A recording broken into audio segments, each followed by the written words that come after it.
ఈ కృష్ణ అందరికీ వెల్కమ్. ఈరోజు మనం శ్రీమద్ భాగవతంలో 10వ స్కందం 79వ అధ్యాయాన్ని ఈరోజు మనం చూడబోతున్నాం.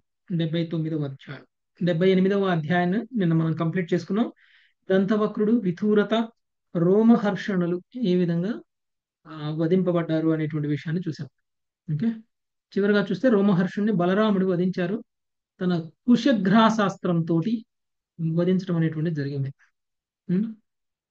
సో బలరాముడు వచ్చినటువంటి సందర్భంలో అక్కడ ఉన్నటువంటి ఋషులందరూ కూడా లేచి నిలబడి బలరాముడికి నమస్కారం తెలియచేయటం అనేటువంటి జరిగింది, గౌరవించడం అనేటువంటి జరిగింది. కానీ రోమహర్షణుడు మాత్రం వ్యాసాసనంలో కూర్చొని చాలా గర్వంగా ఆయన కనీసంగా ఒక గురువుకి ఇవ్వాల్సినటువంటి గౌరవాన్ని ఏమాత్రం ఇవ్వలేదు. కాబట్టి ఆయన ఎంత శాస్త్రాలు చదివినా, ఎంత పండితుడైనా, వ్యాసుడికే శిష్యుడైనప్పటికీ ఒక గురువు స్థానంలో కూర్చున్నటువంటి వ్యక్తికి ఉండాల్సినటువంటి ఏవైతే లక్షణాలు ఉంటాయో ఆ లక్షణాలు లేని కారణంగా అలాంటి వ్యక్తి వధింపబడడానికి అర్హుడు అని కుశగ్ర శాస్త్రంతో ఆయన వధించడం అనేటువంటి జరిగింది బలరాముడు. పక్కనే ఉన్నటువంటి ఋషులందరూ కూడా బ్రాహ్మణులు. ఆ బ్రాహ్మణులందరూ కూడా బలరాముడిని ఉద్దేశించి అన్నారు, నువ్వు ధర్మ నియమాల ప్రకారంగా తప్పు చేశావు. ధర్మ నియమాలు ఎవరు నిర్దేశిస్తారు? శాస్త్రాలు నిర్దేశిస్తాయి. అంటే శాస్త్రం ప్రకారంగా నువ్వు తప్పు చేశావు. శాస్త్రం అనేటువంటిది భగవంతుడు కర్మలు ఎలా చేయాలి అని చెప్పేవి కావు. శాస్త్రం అనేటువంటిది ఒక భక్తుడు లేకపోతే మనలాంటి వాళ్ళు ఎలా ధర్మ నియమాలను పాటించాలి అని చెప్పేటువంటిది శాస్త్రం. భగవంతుడితో నిర్దేశింపబడినటువంటిది శాస్త్రం. అయితే నువ్వు శాస్త్రం ప్రకారం తప్పే, కానీ ఆ శాస్త్రం నీకు వర్తించదు. ఎందుకంటే నువ్వు దేవాది దేవుడు కాబట్టి, నువ్వు భగవంతుడు కాబట్టి, శాస్త్రాలకి అతీతమైనటువంటి వాడివి కాబట్టి. కానీ మాలాంటి వాళ్ళ ఉద్ధారణ కోసం, మాలాంటి వాళ్ళకి మంచి జరగడం కోసం నువ్వు ప్రాయశ్చిత్తం తీసుకోవాలి అనేటువంటి విషయాన్ని ఆ బ్రాహ్మణులు బలరాముని ఉద్దేశించి అన్నారు. మామూలుగా అయితే మనం ప్రాయశ్చిత్తం ఎందుకు చేస్తామంటే, ఒకవేళ మనం తప్పు చేసినట్లయితే ఆ తప్పు నుంచి మనము కాపాడబడడం కోసం ప్రాయశ్చిత్తం చేసుకుంటాం. అప్పుడు ఆ తప్పు వల్ల కలిగినటువంటి పాపం ఏదైతే ఉంటుందో ఆ పాప ఫలాలను మనం అనుభవించకుండా ప్రాయశ్చిత్త కర్మ ద్వారా మనం దాన్ని తీసేసుకుంటాం. మరి బలరాముడు ప్రాయశ్చిత్తం చేస్తే, బలరాముడు తప్పు చేశాడు కాబట్టి, బలరాముడు ఆ పాపం జరిగిపోయింది కాబట్టి బలరాముడి చేతిలో ఆ పాపానికి ప్రతిఫలం అనుభవించకుండా ఉండడం కోసం బలరాముడు ప్రాయశ్చిత్త కర్మ చేశారా అంటే అందుకోసం కాదు. స్వయంగా ఆ బ్రాహ్మణులే అన్నారు ఆ మాట. ఏమన్నారు? మా మంచి కోసం నువ్వు ప్రాయశ్చిత్తం చెయ్యి అనేటువంటి విషయాన్ని చెప్పారు. ఓకే, మా మంచి కోసం మీరు ప్రాయశ్చిత్తం చేసుకోండి అని చెప్పారు. బలరాముడు దానికి అంగీకరించారు. ఎందుకు మన మంచి కోసం బలరాముడు ప్రాయశ్చిత్తం చేసుకోవడం అని అంటే, శాస్త్ర నియమాల ప్రకారంగా ఒకవేళ ఒక సామాన్యమైనటువంటి వ్యక్తి గనక ఇలాంటి తప్పు చేసినట్లయితే ఆ వ్యక్తి కూడా ప్రాయశ్చిత్తం చేసుకోవాలి. భగవంతుడు కాబట్టి, బలరాముడు కాబట్టి అవసరం లేదు. కానీ బలరాముడు చేసిన పనే మనలాంటి వాళ్ళు చేశారనుకోండి, అప్పుడు మనకి ప్రాయశ్చిత్తం అవసరమే కదా. మనలాంటి వాళ్ళకి ప్రాయశ్చిత్తం నేర్పడం కోసం బలరాముడు చేయాలి ఈ పనిని. ఒకవేళ బలరాముడు ప్రాయశ్చిత్తం తీసుకోకపోతే ఏమవుతుందంటే, మనలాంటి వాళ్ళు కూడా నేను బలరాముడు అంతటోని, లేకపోతే నేను బలరాముడు చేస్తే ఇదే పాపం, బలరాముడు ప్రాయశ్చిత్తం చేయనప్పుడు నేను ఎందుకు ప్రాయశ్చిత్తం చేయాలి అనేటువంటి ఒక తప్పు భావన, తప్పు ధోరణిలో మనం అందరం కూడా పాపాలను అనుభవించేటువంటి పరిస్థితికి వెళ్ళిపోతాం. ప్రాయశ్చిత్తాలు లేకుండా అయిపోతాయి. ఉం? అందుకనే బలరాముడు కనుక ఒకవేళ ప్రాయశ్చిత్తం తీసుకుంటే మనందరికీ భవిష్యత్తులో మంచి జరుగుతుంది అనేటువంటిది ఆ బ్రాహ్మణుల యొక్క వాదన. మరి బలరాముడు అంగీకరించారు దానికి. అయితే మరి నేనేం ప్రాయశ్చిత్తం తీసుకోవాలో మీరే ఉపదేశించండి అని అన్నారు. కానీ బ్రాహ్మణులు ఏమన్నారు? మీకు ప్రాయశ్చిత్తం ఇచ్చే అంత, మీరు ఇది చేస్తే మీకు ప్రాయశ్చిత్తం అవుతుంది అని చెప్పే అంత గొప్పవాళ్ళం మేము కాదు. మీ మనసుకి ఏది ప్రాయశ్చిత్తం అని అనిపిస్తే అది చెయ్యండి. మీకు ఇది ప్రాయశ్చిత్తం అని అనిపిస్తుంది అంటే, బలరాముడు చేసింది ఒకవేళ మనం చేసినట్లయితే తప్పు అవుతుంది, కానీ బలరాముడు చేస్తే అది తప్పు కాదు. ఓకే. ఎందుకంటే ఆయన ఆది గురువు. ఆది గురువుగా ఆయనకి ఇవ్వాల్సినటువంటి గౌరవాన్ని కూడా ఇవ్వడం తెలియనటువంటి వ్యక్తి గురు పరంపరలో ఉన్నటువంటి అధికారాన్ని కోల్పోయినట్లు. ఓకే. అందుకనే ఆ బ్రాహ్మణులు కూడా ప్రాయశ్చిత్తాన్ని మీరే నిర్ణయించుకోండి, మీకు ఏది తగును అనిపిస్తుందో, మీకు ఏది కరెక్ట్ అనిపిస్తుందో ఆ ప్రాయశ్చిత్తాన్ని మీరు చేయండి అని బలరాముడికి తెలియచేయడం అనేటువంటిది జరిగింది. అయినా సరే బలరాముడు నాకు ఏం ప్రాయశ్చిత్తం తీసుకోవాలి అనేటువంటిది నాకు తోచడం లేదు, మీరే నిర్ణయించండి నాకు ప్రాయశ్చిత్తం ఏంటి అని చెప్తే, అప్పుడు వాళ్ళు మీరు తీర్థస్థానాల్లో ఒక సంవత్సర కాలం పాటు తిరిగి, అంటే 12 మాసాలు తీర్థస్థానాలన్నీ తిరిగి అక్కడ స్నానాలు చేయాలి, అక్కడ ఉన్నటువంటి పవిత్రమైనటువంటి నదుల్లో స్నానాలు చేయాలి అనేటువంటిది వాళ్ళు ఈయనకి చెప్పినటువంటి ప్రాయశ్చిత్తం. ఆల్రెడీ బలరాముడు బయలుదేరిందే అందుకు కదా. ప్రత్యేకించి వీళ్ళు బలరాముడికి ఇచ్చే ప్రాయశ్చిత్తం ఏముంది కానీ, బలరాముడు మామూలుగా ద్వారక నుంచి బయలుదేరినప్పుడే ఆయన అనుకున్నారు కదా నేను తీర్థస్థానాలకు వెళ్ళాలి అని, తీర్థయాత్రలు చేయాలి అని. సో ఇప్పుడు ఆయన కోరిక నెరవేరుతుంది, ఇటు ప్రాయశ్చిత్తము అయిపోతుంది. సో ఇప్పుడు బలరాముడు ప్రాయశ్చిత్తం అనేటువంటి ఒక నెపంతో ఇప్పుడు ఆయన తీర్థస్థానాలన్నిటికీ కూడా తిరుగుతున్నాడు. ఇంకొక కోరిక కోరారు ఆ రాక్షసులు, సారీ ఆ బ్రాహ్మణులు ఏమన్నారు, ఒక రాక్షసుడు ఉన్నాడు, ఆ రాక్షసుడు మమ్మల్ని యజ్ఞాలు చేసుకొని ఇవ్వడం లేదు, చీము నెత్తురు రక్త అన్ని కూడా వర్షంలా కురిపించేస్తున్నాడు యజ్ఞంలో, రాళ్లు వేస్తున్నాడు రప్పలు వేస్తున్నాడు, ఇక్కడ యజ్ఞం జరగనివ్వట్లేదు, వాణ్ణి సంహరించండి, ఈ ప్రాయశ్చిత్తం చేసుకునేటువంటి మాకు మీరు చేయగలిగినటువంటి సేవ అదవుతుంది. ఎప్పుడైతే ఆ రాక్షసుడు మరణించాడో అప్పుడు మేమందరం కూడా చక్కగా యజ్ఞాలు చేసుకోవడానికి ఏ ఆటంకము ఉండదు అని చెప్పేసి ఈ వీళ్ళందరూ కూడా ఆయన్ని రిక్వెస్ట్ చేయడం జరిగింది. సో దాంట్లో భాగంగా ప్రాయశ్చిత్త కర్మలో భాగంగా బ్రాహ్మణులు ఆదేశించిన ప్రకారంగా ఆయన ఆ రాక్షసుని చంపడానికి వెళ్ళడం, ఆ తర్వాత ప్రాయశ్చిత్త కర్మ చేయడం అనేటువంటిది ఈ రోజు మనము 79వ అధ్యాయంలో మనము చూడబోతున్నాం. ఓకే, సో 79వ అధ్యాయం బలరాముడు తీర్థయాత్రకి ఎగుట అనేటువంటిది. రమ్య మాతాజీ సమ్మరి చదవండి ఒకసారి. హరే కృష్ణ ధనుప్రభు. బలరాముడు తీర్థయాత్ర కేగుట. బలరాముడు బల్వనుని భరించి బ్రాహ్మణులను సంతుష్టం చేయుట, వివిధ తీర్థస్థానంలో స్నానమాడుట, భీమసేన దుర్యోధనుల యుద్ధము నుండి విరమింపజేయుట యత్నించుట అను విషయములు ఈ అధ్యాయం నందు వర్ణింపబడినవి. నైమిసారణ్యమునందలి ఋషుల యజ్ఞ క్షేత్రమున అమావాస్య రోజు తీవ్రముగు గాలి వీచుటను ఆరంభించి చీము దుర్గంధమును వ్యాపింపచేయసాగెను. ధూళితో సమస్తమును కప్పివేయసాగెను. అప్పుడు బల్వలుడు హస్తములో త్రిశూలము ధరించి అచటుకు వచ్చెను. నల్లని విశాల దేహము కలిగిన బల్బలుని ముఖము అతి భయంకరముగా నుండెను. బలదేవుడు తన హాలముతో ఆ దానవుని పట్టుకొని పిదప హాలాగ్రహ భాగముతో వాని శర్మను కొట్టి వధించెను. ఋషులు బలదేవుని మహిమను కొనియాడి విలువైన కానుకలు నొసగిది. పిదప బలరాముడు తీర్థాటనము ఆరంభించి పలు తీర్థస్థానములను దర్శించెను.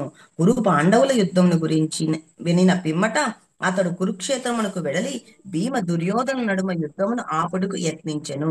కాని తీవ్రమగు శత్రుత్వమును కలిగిన వారైనందున వారిని అతడు యుద్ధం నుండి విరమింపజేయలేకపోయెను.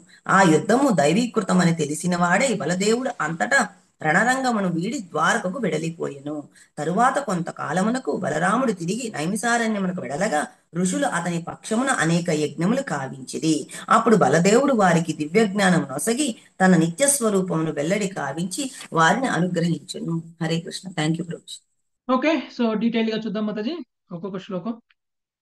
సుజాత మాతాజీ. శ్రీ శుక ఉవాచ. లావణ్య మాతాజీ. హరే కృష్ణ ప్రభు. శ్రీ శుక ఉవాచ. తతః పర్వణ్యుపావృత్తే ప్రచండః పాంశువర్షణః తతః పర్వణ్యుపావృత్తే ప్రచండః పాంశువర్షణః భీమో వాయురభూద్రాజన్ పూయగంధస్తు సర్వశః వాయురభూద్రాజన్ పూయగంధస్తు సర్వశః. సుఖదేవ గోస్వామి పలికెను. రాజా, పిదప అమావాస్య రోజు ప్రచండము భీకరమునైన వాయువు వీయజొచ్చినదై సర్వత్రా ధూళిని ఎగజిమ్ముచు చీము దుర్గంధమును ఎల్లడలా వ్యాపింపచేయసాగిను. హరే కృష్ణ ప్రభు. ధన్యవాదాలు.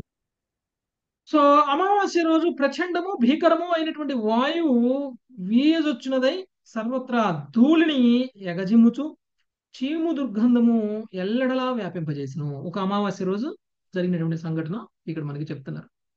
ప్రచండమైనటువంటి వాయువు వీస్తూ ఉంది, సో చీము దుర్గంధం వస్తుంది అనమాట అక్కడంతా. ఓకే, ఆ వాయు ప్రవాహం కారణంగా అక్కడ చీము దుర్గంధం అంతా వస్తుంది, అక్కడంతా కూడా దుమ్ము వెదజల్లడం అనేటువంటి జరిగింది ఈ గాలి కారణంగా. ఓకే, నెక్స్ట్ 2వ శ్లోకం హైమవతి మాతాజీ. తతో మేధ్యమయం వర్షం భల్వలేన వినిర్మితం. ततो मेध्यमयं वर्षं कल्वलेन विनिर् సుజాత మాతాజీ మీరు మ్యూట్ చేయండి. అలాగే ततो मेघमयं वर्षं वल्वलेन विनिर्मितम् అభవద్యజ్ఞశాలాయాం సోన్వదృశ్యత శూలద్రు.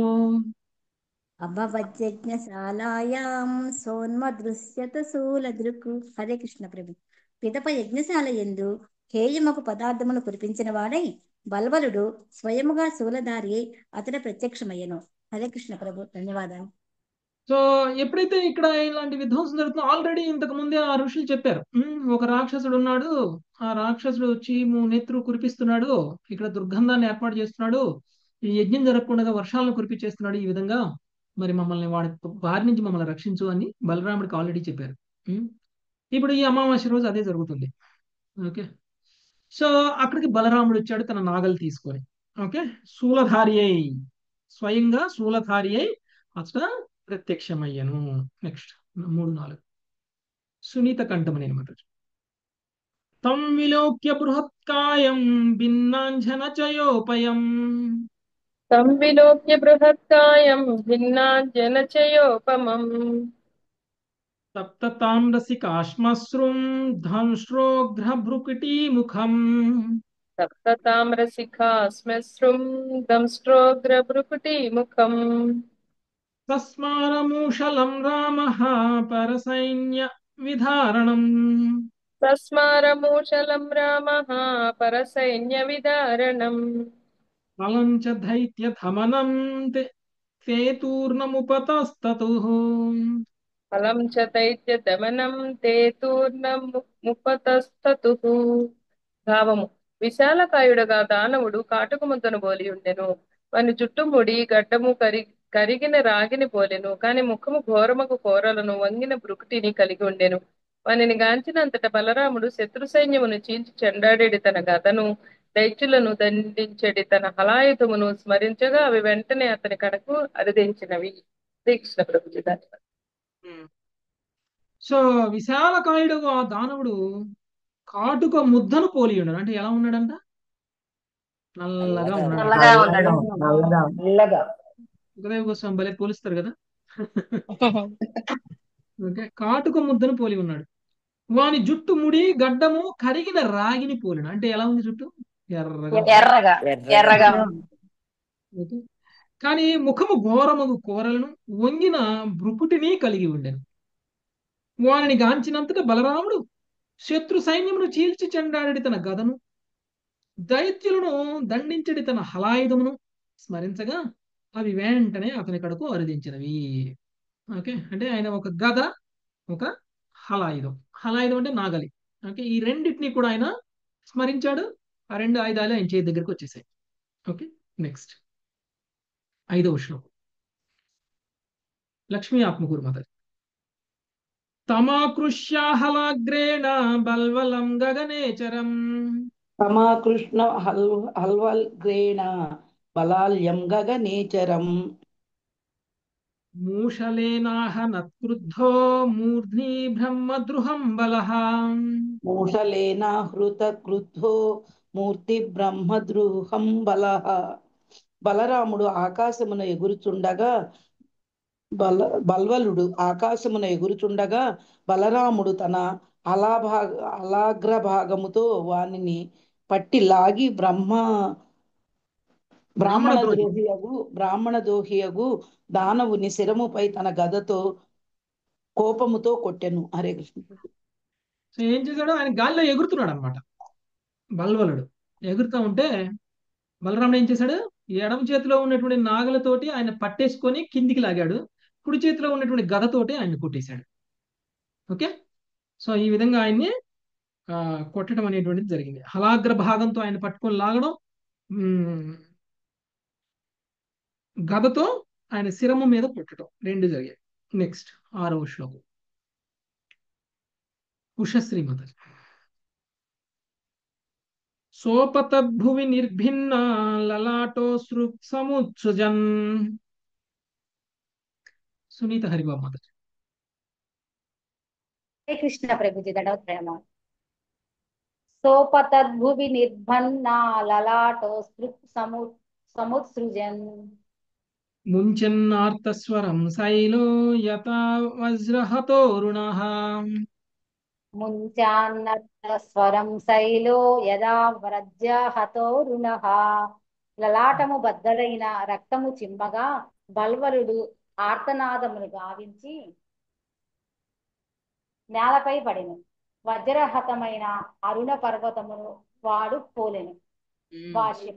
ఆ దానవుడు ధాతు రంజితమగు పర్వతము వలె రక్తముతో అరుణవర్ణుడై కనపడినని ఆచార్యులు పలికిరి. హరే కృష్ణ ప్రభుజీ చాలా భారీ శరీరాన్ని కలిగి ఉంటారు దానవులు కదా. అసురులు మామూలుగా ఒక మనుషులకు ఉన్నట్లు సామాన్యమైనటువంటి శరీరం ఉండదు వాళ్ళకి, చాలా భారీగా ఉంటాయి వాళ్ళ శరీరాలు. అలాంటి వ్యక్తులు కింద పడితే ఏమవుతుంది, ఒక పర్వతం పడినట్టు ఉంటుంది అనమాట.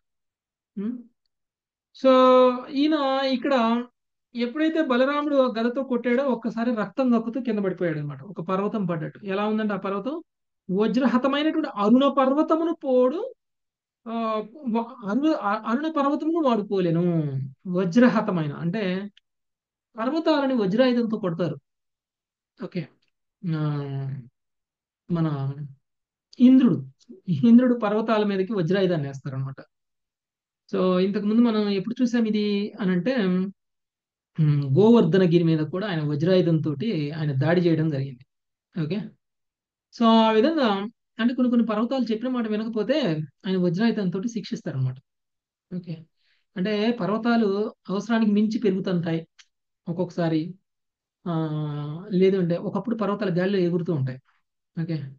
ఆ అలాంటి పర్వతాలను ఒక చోట కూర్చోబెట్టడం కోసం ఆ అలా గాలిలో ఎగురుతూ ఉంటే కొంత ప్రమాదం జరిగేటువంటి ప్రభావం ఉంటుంది కాబట్టి, ప్రమాదం జరిగేటువంటి పరిస్థితి ఉంటుంది కాబట్టి ఇంద్రుడు ఏం చేస్తారంటే అలాంటి పర్వతాల మీదకి వజ్రాయుధాన్ని వేసి ఆయన పర్వతాలు ఎగరకుండా ఆపుతారనమాట.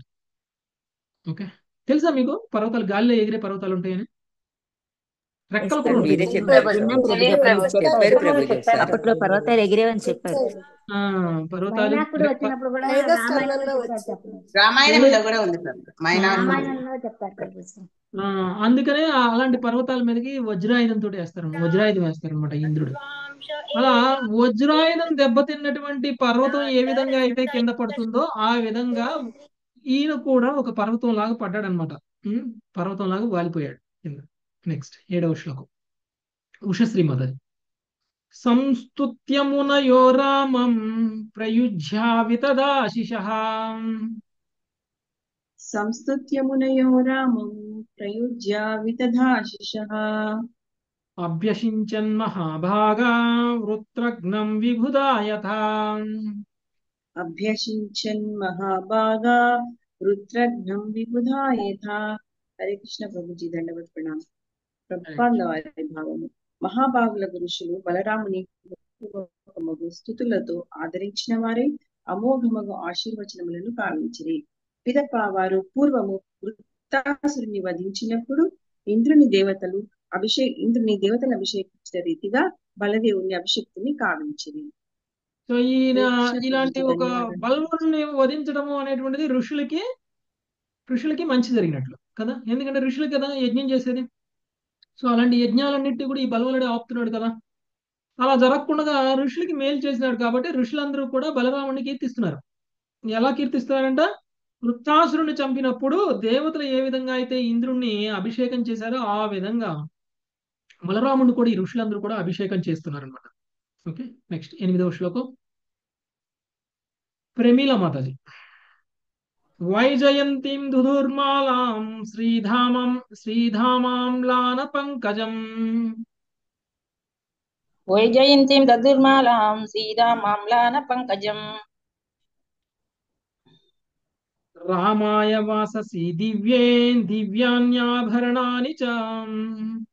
రామాయ వాససి దివ్యాన్యాభరణాని చ. లక్ష్మీదేవికి నివాస స్థానమైన వాడిపోని కమలములతో తయారైనట్టి వైజయంతిమాలను వారు బలరామునికి వసికిరి. దివ్య వస్త్రాభరణములను కూడా వారు అతనికి సమర్పించిరి. హరే కృష్ణ ప్రభుజీ దండవత్ ప్రణామం. ఓకే.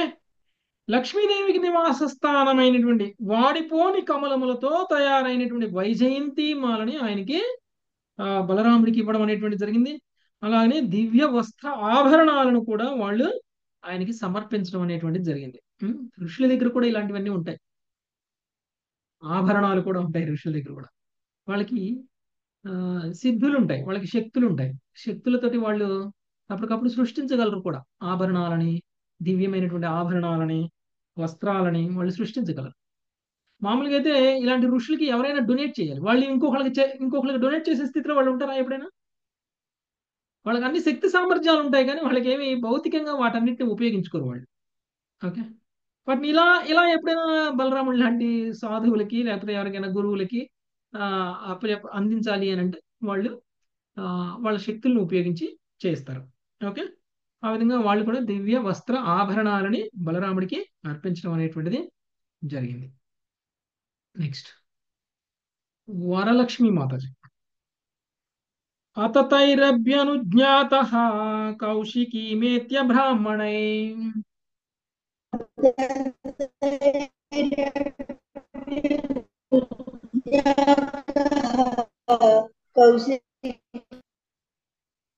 మాతాజీ మీది ఇంటర్నెట్ బాగున్నట్లేదు, వాయిస్ బాగా బ్రేక్ అవుతుంది. శిరీష మాత చదువుతారా? వరలక్ష్మి మాతాజీ మ్యూట్ చేయండి. శిరీష మాతాజీ, శ్రీవాణి మాత చదవండి. హరే కృష్ణ ప్రభుజీ. అతతైరభ్యనుజ్ఞాతః కౌశికీమేత్య బ్రాహ్మణై అతథైరభ్యజ్ఞాతః కౌశికీమేత్య బ్రాహ్మణై స్నాత్వా సరోవరమగాత్ యతః సరయూరాస్రవత్ స్నాత్వా సరోవరమగాధ్యతః సరయూరాశ్రవత్. పిదప బలదేవుడు ఋషులు అనుజ్ఞను బడిసిన వాడే బ్రాహ్మణులతో కూడి కౌశికీ నదికి వెళ్లి స్నానమాడెను. తరువాత అతడు సరయూ నది పుట్టిన సరోవరంకు వెడెను. హరే కృష్ణ ప్రభుజీ. హరే కృష్ణ. ఆ తర్వాత బలరాముడు ఆయన వాళ్ళందరి యొక్క అనుమతి తీసుకొని కౌశికీ నది వెడలి అతడు స్నానం చేయడం అనేటువంటి జరిగింది. తర్వాత అతడు సరయూ నది పుట్టినటువంటి సరోవరానికి వెడలను. సో అక్కడ నైమిషారణ్యంలో ఉన్నటువంటి బ్రాహ్మణులు అడిగిన ప్రకారంగా ఆయన బల్వలుని చంపడం జరిగింది.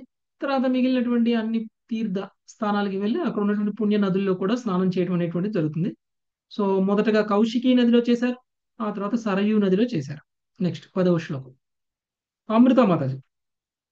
అనుస్రోతేన సరయూం ప్రయాగాముపగమ్య సహా అనుస్రోతే సరయూం ప్రయాగముపగమ్య స్నాత్వా సంతర్వ్య దేవాదీన్ జగామ పులహాశ్రయం. స్నాత్వా సంతర్వ్య దేవాదీన్ జగమా పులహాశ్రయమా. హరే కృష్ణ ఆశ్రమం. హరే కృష్ణ ప్రభు.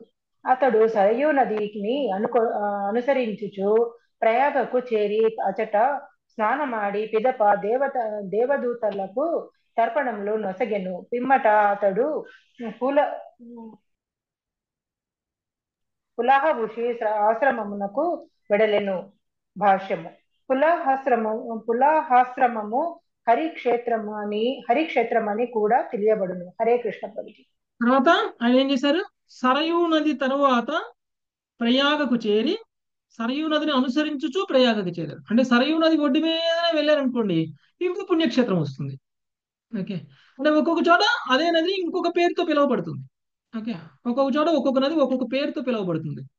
సో ఆయన ప్రయాగకు చేరడం అనేటువంటి జరిగింది. అక్కడ ప్రయాగలో కూడా స్నానం చేసి దేవతాదులకు తర్పణాలు వసగడం అనేటువంటి జరిగింది. దేవతలకి ఆయన ఆఫరింగ్స్ చేశారు. ఆ తర్వాత ఆయన పులహఋషి ఆశ్రమానికి వెళ్ళడం అనేటువంటి జరిగింది. ఓకే. దాన్ని హరిక్షేత్రం అని కూడా అంటారట. నెక్స్ట్ నాగలక్ష్మి మాత. గోమతీం గండకీం స్నాత్వా విపాశాంశోణ ఆప్లుతః. గోమతీం గండకీం స్నాత్వా విపాతం శ్లోణాప్లుతః. గయాం గత్వా పితॄనిష్ట్వా గంగాసాగర సంగమే. గయాం గత్వా పితॄనిష్ట్వా గంగాసాగర సంగమే.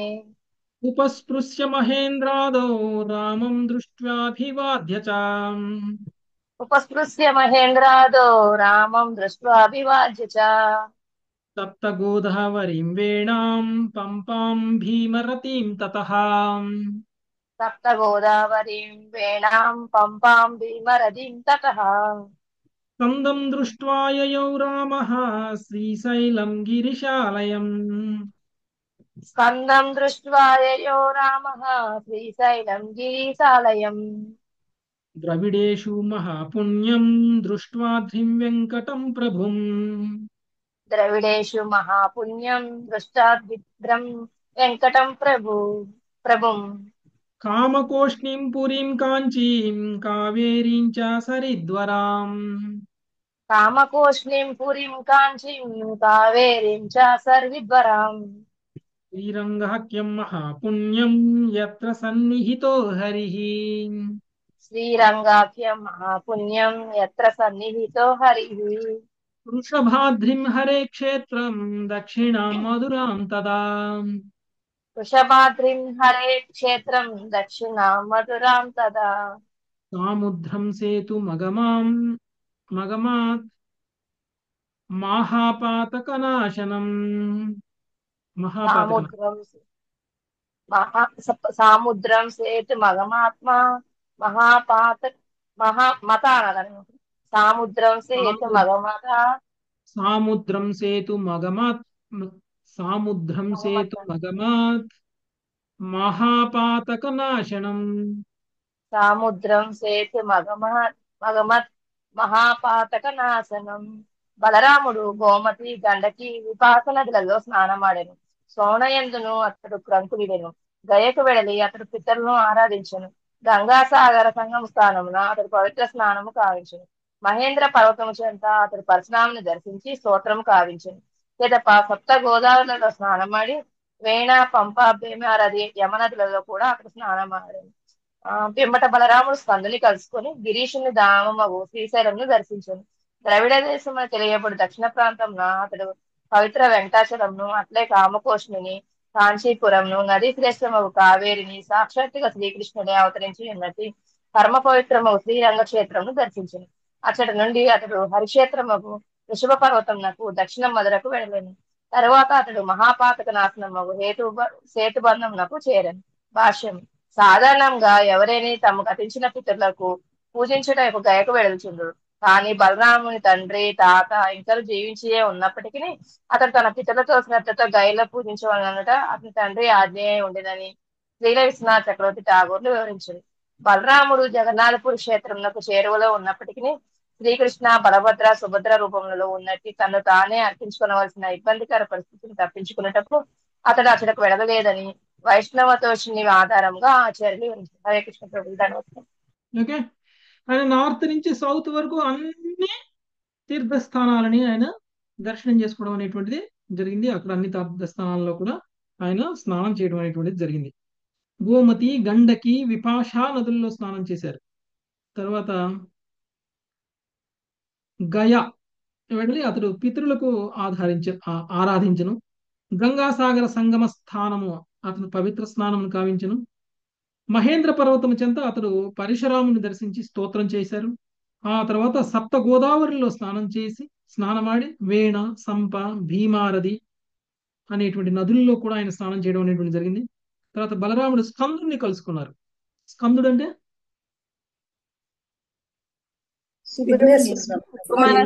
కుమారస్వామి, కార్తికేయుడు.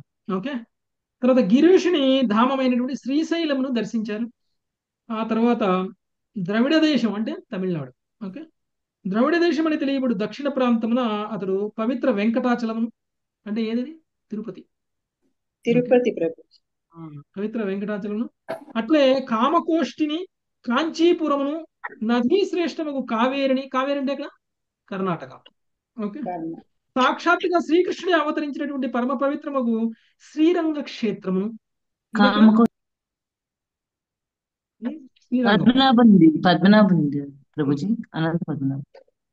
శ్రీరంగం.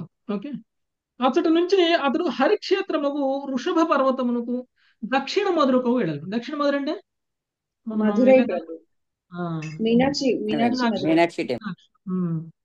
తర్వాత అతడు మహాపాతక నాశకముకు సేతు బంధనము చేరాడు. ఇది కేరళ. ఓకే, సేతు బంధనం అంటే ఓకే, రామేశ్వరం కాదా ప్రభుజీ? ఎక్కడుంది అది? రామేశ్వరం కేరళ కదా? తమిళనాడు. Tamil Nadu Tamil Nadu border, Tamil Nadu Kerala border. అనొచ్చు, రామేశ్వరం అంటారు. తమిళనాడు బోర్డర్, కేరళకి తమిళనాడుకి బోర్డర్. ధనుష్కోటి అంటారు ప్రభుజీ. కామకోటి ధనుష్కోటి అంటారు.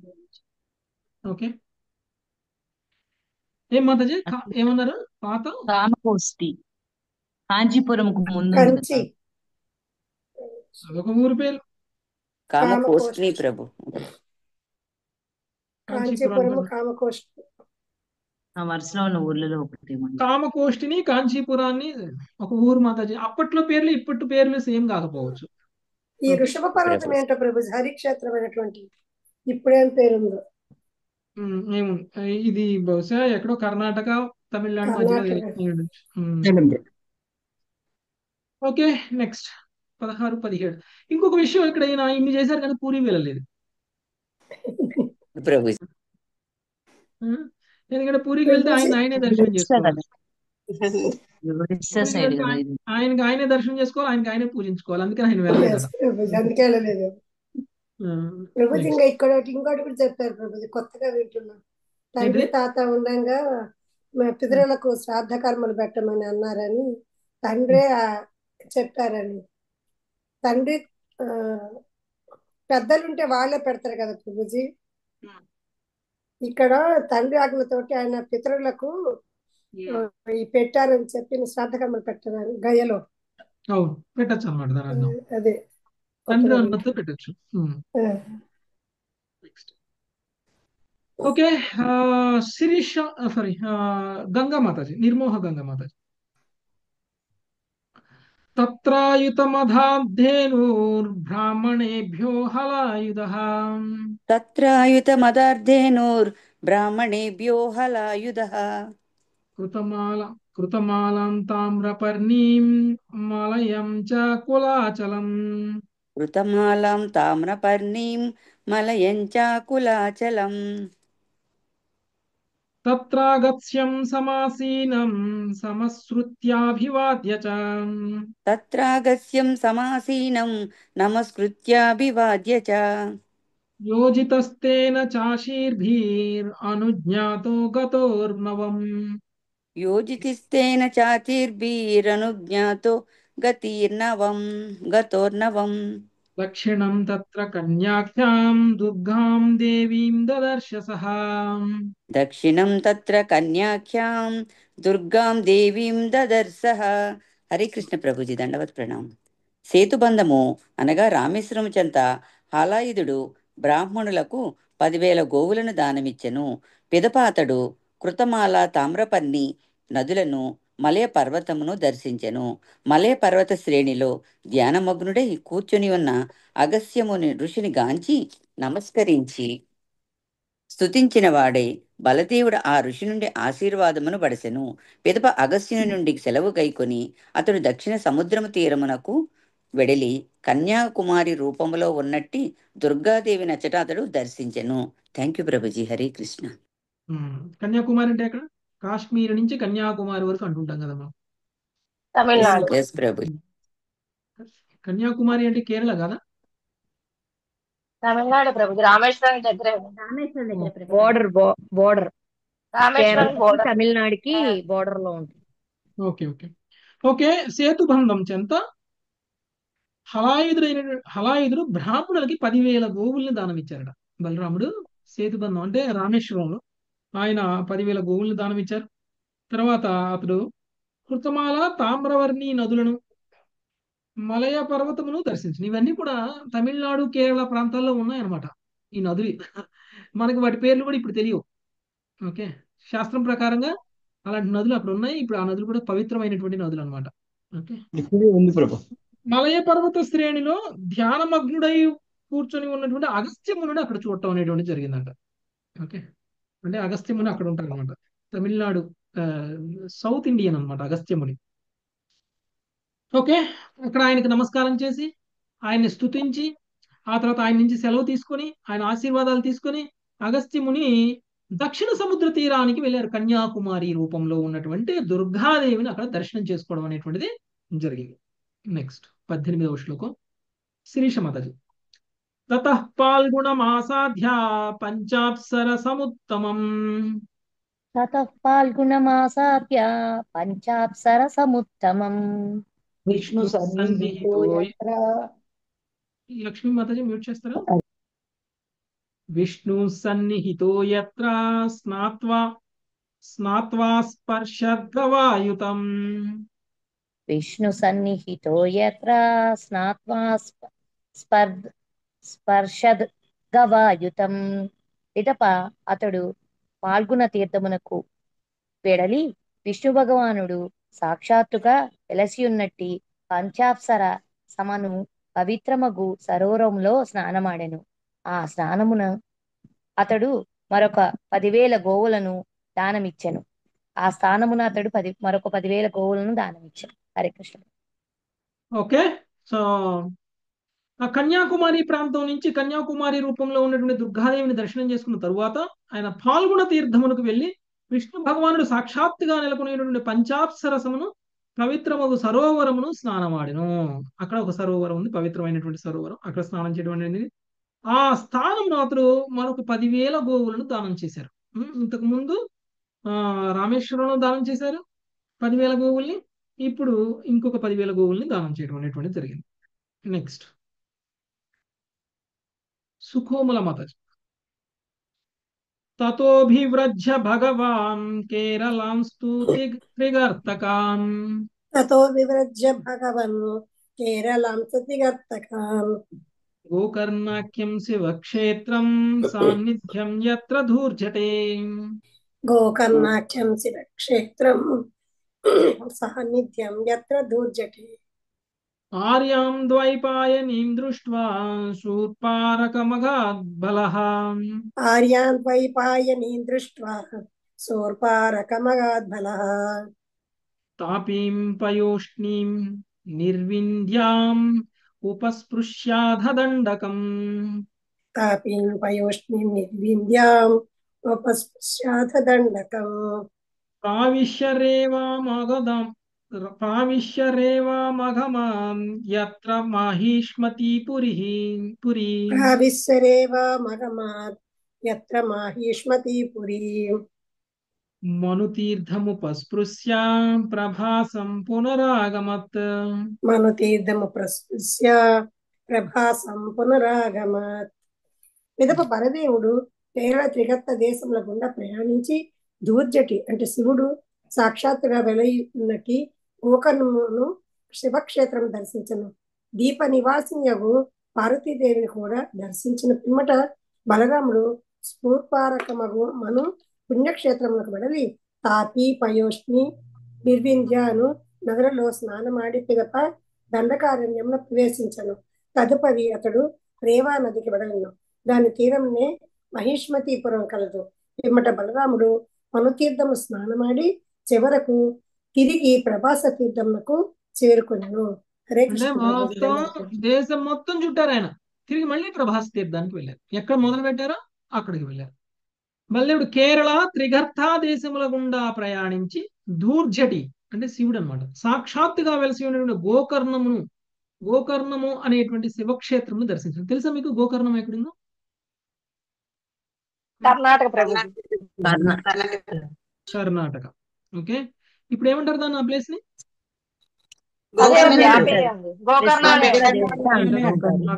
ఓకే. సో బలరాముడు అక్కడికి వచ్చాడు మాతాజీ. ఎవరైనా వెళ్ళినప్పుడు చూడండి. ఓకే. ద్వీప నివాసిని అగు పార్వతీదేవిని కూడా దర్శించిన పిమ్మట బలరాముడు శూర్పారకము అనేటువంటి పుణ్యక్షేత్రానికి వెడలి తాపి పయోష్టి నిర్వింధ్య అనేటువంటి నదుల్లో స్నానం చేశారు. ఇలాంటి నదులు, ఇలాంటి పేర్లు కలిగిన నదులు ఉన్నాయని కూడా మనకు తెలియదు కదా. సో ఇలాంటి గొప్ప గొప్ప నదులు ఇక్కడ ఉన్నాయన్నమాట. పిదప దండకారణ్యమును ప్రవేశించెను. తదుపరి అతడు రేవా నదికి వెడలను. దాని తీరమునే మాహిష్మతీపురము కలదు. పిమ్మట బలరాముడు మనుతీర్థములో స్నానమాడి చివరికి తిరిగి ప్రభాస తీర్థమునకు చేరెను. ఓకే. 22 అక్షర సౌజన్య మాతాజీ. శ్రుత్వా ద్విజైకత్యమానం కురు పాండవ సంయుగే శ్రుత్వా ద్విజై కద్యమానం కురు పాండవ సంయుగే సర్వరాజన్య నిధనం భారం మేనే హృతం భువః సర్వరాజన్య నిధనం భారం మేనే హృతం భువః. కురుపాండవ యుద్ధములో పాల్గొనిన రాజులందరూ మరణించిన వార్తను కొందరు బ్రాహ్మణుల వలన వినిన వాడై బలరాముడు భూభారము తొలగినదని తలచెను. హరే కృష్ణ ప్రభు. థ్యాంక్ యూ ప్రభు. పాండవులకి కౌరవులకి మధ్య యుద్ధం జరుగుతుంది ఈ సమయంలో. ఈయన ఇలా తిరుగుతూ ఉన్నటువంటి సమయంలో పాండవ కౌరవుల మధ్య కురుక్షేత్ర యుద్ధం స్టార్ట్ అయిపోయింది అనమాట. కొంతమంది బ్రాహ్మణుల ద్వారా ఆయన విన్నారు కురుక్షేత్ర యుద్ధంలో చాలా మంది రాజులు మరణించారు అనేటువంటి విషయాన్ని. సో అప్పుడు ఆయన అనుకున్నారనమాట, ఈ యుద్ధం వల్ల కొంత భూభారం తగ్గుతుంది అని. ఎందుకంటే కృష్ణుడు ఉన్నారు కాబట్టి ధర్మ సంస్థాపన కోసమే జరుగుతుంది. ఎవరు చనిపోయినా ధర్మ సంస్థాపన కోసమే, ఎవరైనా బ్రతుకున్నా కానీ ధర్మ సంస్థాపన కోసమే కృష్ణుడు ఉన్నటువంటి యుద్ధంలో. కాబట్టి సో కృష్ణుడు అనుకున్న పని జరుగుతుంది అని ఆయన తలస్తున్నారనమాట. 23వ శ్లోకం లతా మాతాజీ. సభీమధుర్యోధనయోర్గదాభ్యాం యధ్యతోర్మృధే సభీమధుర్యోధనయోర్గదాభ్యాం యుధ్యతోర్మృతే వారయిష్యన్ వినశనం జఘామాయదునందనః వారయిష్యన్ వినశనం జగామాయుధనందనః. అప్పుడు రణరంగమున జరుగుచున్నట్టి భీమ దుర్యోధనుల గదాయుద్ధమును నిల్వజేయగోరిన వాడే బలరాముడు కురుక్షేత్రమునకు వెడలు. హరే కృష్ణ ప్రభు. Thank you. Okay, so Kurukshetra యుద్ధంలో భీముడికి దుర్యోధనుడికి మధ్య గదాయుద్ధం జరుగుతుంది. వీళ్ళిద్దరూ చేసుకున్న భీకరమైనటువంటి యుద్ధాన్ని ఆయన ఆపాలి అని అనుకున్నారు. ఈయనైతే ఎటు సపోర్ట్ చేయట్లేదు, కానీ ఆపే ప్రయత్నం చేద్దామని అనుకున్నారు. సో ఆ యుద్ధాన్ని ఆపడానికి ఈయన కురుక్షేత్రానికి వెళ్ళడం అనేటువంటిది జరిగింది అక్కడి నుంచి. నెక్స్ట్ 24వ శ్లోకం శోభారాణి మత. యుధిష్ఠిరస్తు తం దృష్ట్వా యయౌ కృష్ణార్జునావపి యుధిష్ఠిరస్తు తం దృష్ట్వా యమౌ కృష్ణార్జునావపి అభివాద్యాభవం స్తుష్టిం కిం వివక్షురిహాగతః అభివాద్య భవం స్తుష్ణీం కిం వివక్షురిహ గతః. ధర్మరాజు శ్రీకృష్ణుడు, అర్జునుడు, నకుల సహదేవులు బలరాముని గాంచినంతట అతనికి నమస్కరించినను ఈయన మాకేమి చెప్పుటకు ఇచ్చటకు వచ్చినాడో అని తలచుచు మౌనముగా నుండిరి. భాష్యం. బలరాముడు దుర్యోధనుని పట్ల కొంత అనురాగం కలవాడగుటయే వారు మౌనమును దాల్చుటకు కారణము. దుర్యోధనుడు బలరాముని నుండియే గదా యుద్ధ కళను నేర్చియుండెను. అందువలన యుద్ధం జరుగుచుండగా దుర్యోధనునికి అనుకూలముగా ఏదేని చెప్పుటకు బలరాముడు అచటకు వచ్చియుండునని ధర్మరాజాదులు తలచిన వారే ఈ మౌనమును వహించిరి అని శ్రీల ప్రభుపాదులు వ్యాఖ్యానించిరి. హరే కృష్ణ ప్రభు. ధర్మరాజు, శ్రీకృష్ణుడు, అర్జునుడు, నకులుడు, సహదేవుడు బలరామును చూసిన వెంటనే ఆయనకి నమస్కారం చేసి సైలెంట్ గా ఉన్నారనమాట, మౌనంగా ఉన్నారు. ఎందుకు మౌనంగా ఉన్నారు అని అంటే ఈయన ఇప్పుడు ఏం చెప్పబోతున్నాడు అనేటువంటి విషయాన్ని వినడం కోసం. బలరాముడి గురించి వీళ్ళకి ముందే తెలుసు. ఈయన తటస్థంగా ఉన్నారు ఉండడానికి. కృష్ణుడికి వ్యతిరేకంగా యుద్ధం చేయడం ఆయనకి ఇష్టం లేదు. సో కాబట్టి పాండవులకి సహకరించడం ఇష్టం లేకపోయినా అటు కౌరవులకు కూడా సహకరించకుండా ఆయన తటస్థంగా ఉండడం అనేటువంటిది జరిగింది. ఎందుకంటే పాండవులకి కృష్ణుడు సహకరిస్తున్నారు కాబట్టి కృష్ణుడికి వ్యతిరేకంగా యుద్ధం చేసినట్లు అవుతుంది ఒకవేళ ఆయన కనుక కౌరవులకి సహకరిస్తే. అది ఆయనకి ఇష్టం లేదు, అది ఆయనకి కరెక్ట్ అనిపించలేదు. అందుకని ఆయన తీర్థయాత్రలకు వెళ్ళిపోయారు. అయితే ఎంత వాళ్ళ తరపున యుద్ధం చేయకపోయినా వాళ్ళ మీద ఎంతో కొంత సానుభూతి అనేటువంటిది ఉంది బలరాముడికి కౌరవుల మీద. ఎందుకంటే దుర్యోధనుడు బలరాముడి యొక్క శిష్యుడు గదాయుద్ధంలో. ఓకే, గదాయుద్ధం కళని నేర్చుకోవడంలో బలరాముడి యొక్క శిష్యుడు అనమాట దుర్యోధనుడు. అందుకని దుర్యోధనుడి పట్ల కొంత సానుభూతి అనేటువంటిది ఉంది. అందుకనే ఈయన ఎక్కడ దుర్యోధనుడిని చంపకుండా వదిలేయండి అని అంటారేమో అని ఆయన కొంతవరకు ఆయన చెప్పబోయేటువంటి దాన్ని వీళ్ళు మౌనంగా వినాలి అని అనుకున్నారనమాట పాండవులు. మరి ఇక్కడ భీముడి ప్రస్తావన రాలేదు. చూడండి, ధర్మరాజు, కృష్ణుడు, అర్జునుడు, నకుల సహదేవులు అని అన్నారు. భీముడు లేడు ఇక్కడ. అంటే భీముడు ఎక్కడ ఉన్నాడు? భీముడు గదా యుద్ధంలో ఉన్నాడు కదా ప్రభు. ఎందుకు ఇంత యుద్ధం దగ్గర ఆలోచిస్తున్నారు? ఎందుకు ఇంత ఆలోచిస్తున్నారు? దుర్యోధనుడితో యుద్ధం చేస్తున్నారు. యుద్ధంలో ఉన్నాడు. దుర్యోధనుడిని ఎలా చంపాలో తెలియదు, కానీ యుద్ధం చేస్తున్నాడు భీముడు. ఓకే. సో దుర్యోధనుడి యొక్క శరీరం కూడా వజ్రంలా ఉంటుంది అనమాట. ఎక్కడ గదతో కొట్టినా గానీ స్టీల్ మూత మోగుతుంది. ఎస్ ప్రభు. ఆయనకి ఆ గద దెబ్బ తగలదు. గద చుట్టుపోతుందేమో గానీ ఆయనకి ఏం కాదు. సో అలాంటి పరిస్థితుల్లో ఆయన యుద్ధం చేస్తూ ఉన్నాడు అనమాట. ఓకే. సో ఆ యుద్ధాన్ని ఆపడానికి వచ్చారు కాబట్టి వీళ్ళ దగ్గరకు వచ్చి మాట్లాడుతున్నారు అనమాట. ఓకే. నెక్స్ట్ 25వ శ్లోకం. రోజా మాతాజీ. గదాపాణి విభౌ దృష్ట్వా సంరబ్ధౌ విజయౌషిణౌ గదాపాణి ఉభౌ దృష్ట్వా సంబద్ధౌ విజయోస్నినౌ మండలాని విచిత్రాణి చరంతావిధమబ్రవీత్. మండలాని విచిత్రాని చరంతావిధమబ్రవీత్. భీమ దుర్యోధనులు గదాపాణులై ఒకరినొకరు జయించవలెనని తీవ్రముగా యత్నించుచు విచిత్రముగా మండలాకృతిలో తిరుగుచుండటను గాంచిన వాడై బలరాముడు వారితో ఇట్లు పలికెను. హరే కృష్ణ ప్రభు. భీముడు తర్వాత దుర్యోధనుడు ఒకళ్ళ వెంబడి ఒకళ్ళు పడుతున్నారు. ఆ ఏరియా మొత్తం తిరుగుతున్నారు. ఇద్దరు గదలు పట్టుకుని ఉన్నారు. యుద్ధం చేస్తూ ఆ మైదానం మొత్తం కూడా తిరుగుతూ ఉన్నారనమాట. ఆ ప్రదేశం మొత్తం కూడా. వాళ్ళిద్దరిని ఉద్దేశించి బలరాముడు మాట్లాడుతున్నారు. 26వ శ్లోకం. ఉమాదేవి మాత. యువాం తుల్య బలౌ వీరౌ హే రాజన్ హే వృకోదరా. యువాం తుల్య బలౌ వీరౌ హే రాజన్ హే వృకోదరా. ఏకం ప్రాణాధికం మన్యే ఉతైకం శిక్షయాధికం. ఏకం ప్రాణాధికం మన్యే ఉత్తైకం శిక్షయాధికం. హరే కృష్ణ ప్రభు. బలరాముడు పలికెను. దుర్యోధన, భీమ వినుడు. మీరిరువురు సమాన యుద్ధ బలము కలవారు. మీలో ఒకడు గొప్ప దేహబలము కలవాడు కాగా వేరొకడు అధిక గదాయుద్ధ నైపుణ్యము కలవాడని నేనెరిగి ఉన్నాను. భాష్యము. భీముడు శారీరకముగా అధికమైన బల సంపన్నుడు కాగా దుర్యోధనుడు గదాయుద్ధ కళయందు అధిక నిపుణుడై ఉండెను. హరి కృష్ణ. సో దుర్యోధనుడు భీముడిని ఉద్దేశించి ఆయన మాట్లాడుతున్నారు కాబట్టి అక్కడ దుర్యోధన, భీమ వినండి నేను మాట్లాడుతున్నది అని చెప్తున్నారు. మీరిద్దరు కూడా సమాన యుద్ధ బలాన్ని కలిగి ఉన్న వాళ్ళు. ఒకళ్ళు గొప్ప దేహ బలాన్ని కలిగి ఉంటే ఒకళ్ళు గొప్ప గదాయుధ నైపుణ్యాన్ని కలిగి ఉన్నటువంటి వాళ్ళు అని చెప్తున్నారు. బలరాముడికి తెలుసు అనమాట. గదా నైపుణ్యం, గదాయుద్ధంలో నైపుణ్యాన్ని ఇచ్చిందే బలరాముడు. కాబట్టి తప్పకుండా గదాయుద్ధంలో ఎవరినన్నా పొగడాలంటే ఆయన శిష్యుడిని ఆయన పొగుడుకుంటారు తప్ప ఎవరిని పొగడరు. ఎవరు ఆయన శిష్యుడు? దుర్యోధనుడు. నెక్స్ట్ 27వ శ్లోకం. రామారావు ప్రభుజీ. తస్మాదేకతరస్యేహ యువయో సమవీర్యయో. రామారావు ప్రభుజీ. ఓకే, నేను చదివేస్తాను మాతాజీ.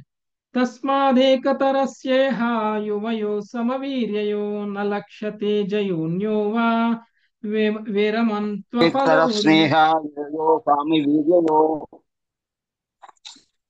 నలక్ష్యతే జయోన్యా వా విరమస్తనఫోరణాః.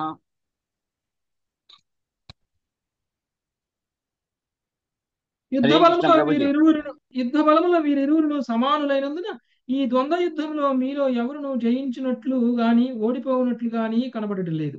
కనుక ఈ వ్యర్థమగు యుద్ధమును దయచేసి ఆపివేయవలసింది. ఓకే. సో ఎప్పుడైనా సరే ఏదైనా సరే యుద్ధం చేస్తే ఎవరో ఒకరు గెలుస్తారంటే యుద్ధం చేయాలి. ఎవరు గెలవరు కానీ యుద్ధం చేస్తారు అంటే ఆ యుద్ధానికి ఏమైనా మీనింగ్ ఉంటుందా? ఇద్దరికి సమానమైన బలం ఉంది. ఎవరు ఓడిపోరు, ఎవరు గెలవరు. అలాంటప్పుడు ఆ యుద్ధం చేసి వృథా, మీ శ్రమ వేస్ట్.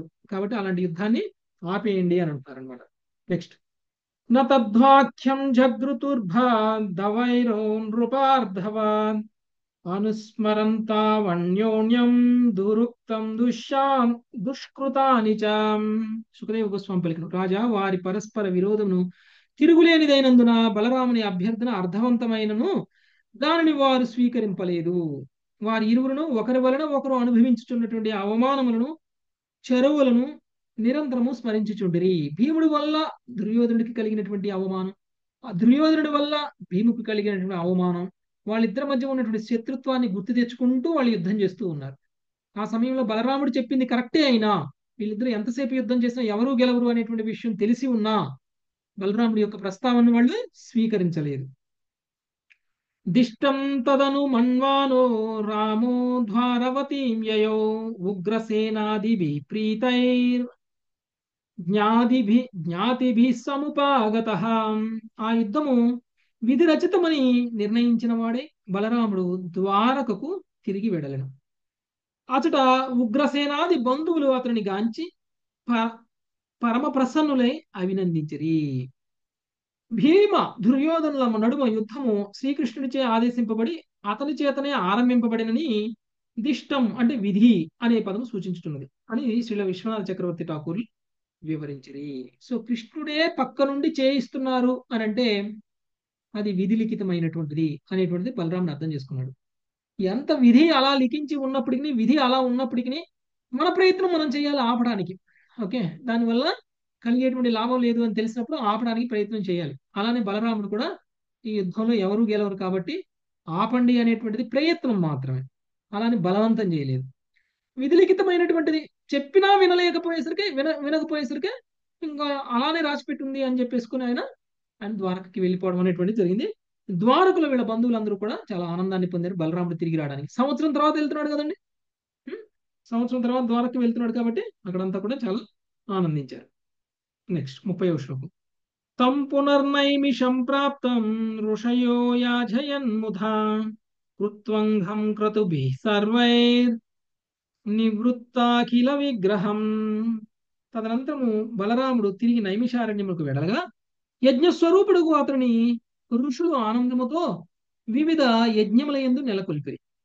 బలరాముడు అప్పుడు యుద్ధ నివృత్తుడై ఉండెను, అంటే యుద్ధం చేయకూడదని నిర్ణయించుకుని ఉన్నారనమాట ఆయన. ఆ టైంలో నైమిషారణ్యానికి వెళ్తే నైమిషారణ్యంలో అక్కడ ఉన్నటువంటి బ్రాహ్మణులందరూ కూడా ఆనందంతో ఈయనని ఆహ్వానించి ఈయనని అనేక రకాలైనటువంటి యజ్ఞాలలో నెలకొల్పడం అనేటువంటిది జరిగింది. శ్రీల ప్రభుపాదుల వారు దీనిని ఇట్లు వ్యాఖ్యానించింది. నైమిషారణ్య తీర్థస్థానమునకు వెడలగా ఋషులు సాధువులు బ్రాహ్మణులు లేచి అతన్ని ఆహ్వానించిరి. బలరాముడు క్షత్రియుడైనను ఇప్పుడు యుద్ధ కార్యమును విరమించినాడని వారు తెలుసుకుంటారు. సదా సుఖశాంతులను కోరిడి బ్రాహ్మణులు ఋషులు దాని పట్ల మిగులు మదమంది వారందరూ పరమాన అనురాగముతో బలరాముని ఆలింగనము చేసుకుని ఆ నైమిషారణ్య పవిత్ర స్థానమును అతనికి వివిధములకు యజ్ఞములతో నియుక్తిని కావించిరి. వాస్తవమునకు సాధారణ మానవుల కొరకు ఉద్దేశించబడినటువంటి యజ్ఞములను నిర్వహించవలసినటువంటి పని బలరామునికి లేదు. అతడు దేవదేవుడు కనుక అట్టి సకల యజ్ఞములకు భోక్త అతడే. యథార్థమునకు అతని పరమోత్తమైనటువంటి యజ్ఞ నిర్వహణ కార్యము మనుషుడు ఏ విధంగా వేదాదేశ బద్ధుడై ఉండవలనో చూపి సామాన్య మానవునికి బోధ చేయుట కొరకే అయ్యున్నది.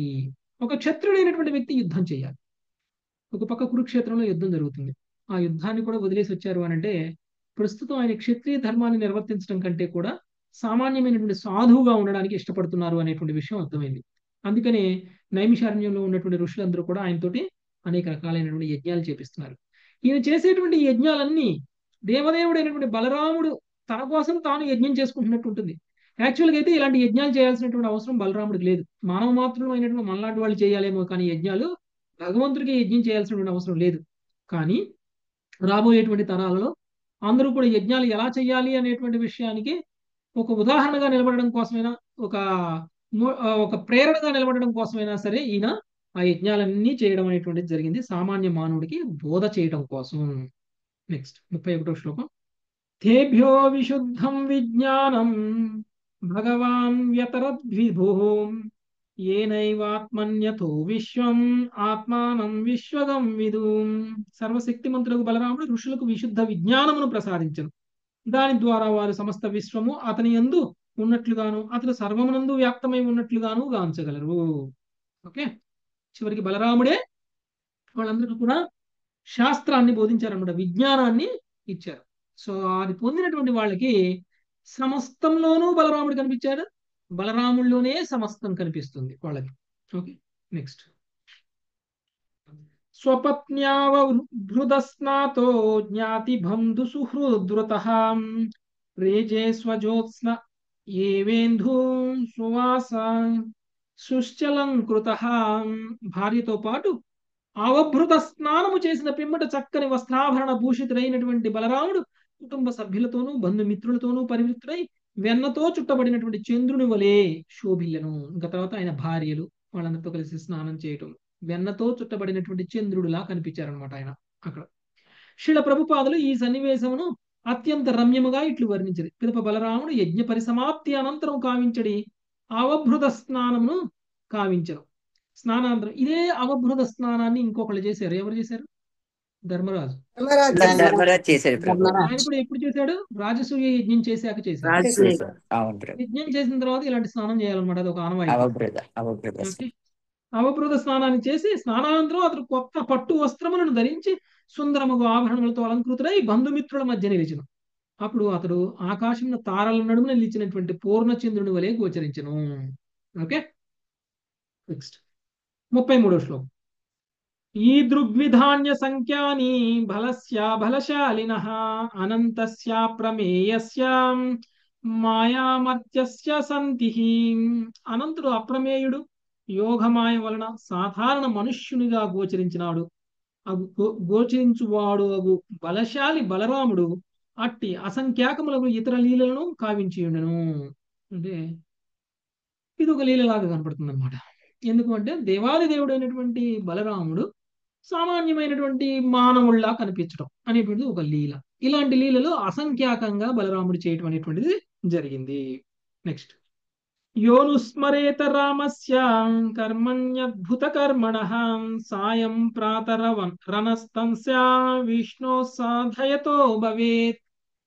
అనంతుడగు బలరాముని కర్మలన్నీను అద్భుతములైనవి. వారిని ఉదయ సంధ్యలయందు నిత్యము స్మరించువాడు దేవదేవుడగు విష్ణువునకు ప్రియతముడగును. శ్రీల ప్రభుపాదులు దీనిని ఇట్లు వ్యాఖ్యానించిరి. బలరాముడు ఆది విష్ణువు కనుక ఉదయ సంధ్యలయందు బలరాముని లీలను స్మరించువాడు నిశ్చయంగా భగవద్భక్తుడు కాగలడు. ఆ విధంగా అతని జీవితము అన్ని విధములుగా జయప్రదము కాగలదు. శ్రీమద్ భాగవతం నందలి బలరాముడు తీర్థయాత్ర కేగుటాను దశమ స్కందములోని 79వ అధ్యాయముకు కృష్ణ కృపామూర్తి శ్రీ శ్రీలయేషి భక్తి వేదాంత స్వామి శ్రీల ప్రభుపాదుల వారి వినమ్ర శిష్య ప్రణీతముకు భాష్యం సమాప్తం. ఓకే, సో ఎవరైతే బలరాముడికి సంబంధించినటువంటి ఈ లీలను వింటారో వాళ్ళు విష్ణువుకు ప్రియతములైనటువంటి వాళ్ళు అవుతారు, అంటే శుద్ధ భక్తులు అవుతారు అనమాట. ఓకే, ఇది ఫలశ్రుతి. ఓకే, మనము ఏకాదశి రోజు బలరాముడి యొక్క లీలను చదువుకున్నాం. సో అందరికీ చాలా చాలా చాలా భక్తిలో ఆధ్యాత్మికంగా పురోగమించేటువంటి బూస్టింగ్ అనమాట ఇది. Okay, thank you very much. ఈ రోజుకి ఇంతటితో ముగిద్దాం మాతాజీ. నెక్స్ట్ 80వ అధ్యాయం, సుధాముడు ద్వారక యందు శ్రీకృష్ణుని దర్శించుట. Okay, interesting story. మనం రేపు చూద్దాం మాతాజీ. Thank you very much. వాంఛాకల్పతరుభ్యశ్చ కృపా సింధుభ్యశ్చ పతితానాం పావనేభ్యో నమో నమః. హరే కృష్ణ కృష్ణ కృష్ణ హరే హరే హరే రామ రామ రామ హరే హరే. Thank you.